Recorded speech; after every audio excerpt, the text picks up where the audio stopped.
Picture mo lang. Video pala. Yung niloloto ni Mrs. Hindi niya alam kung anong klase ng luto. Niloto niya. Hindi niya alam kung ano ang pangalan ng niloto niya. Basta nag-isa siya ng sibuyas, bawang, kamatis. Nauna ako mag-video kasi. Tapos sili. Yung pinatag ito. Actually ko, slice na sili. Ang pabango. Inalis yung mga buto-buto.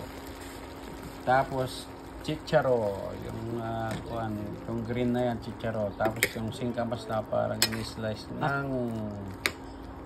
ng parang French fries.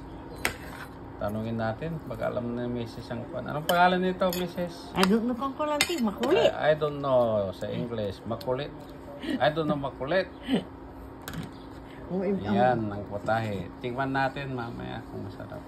There you go.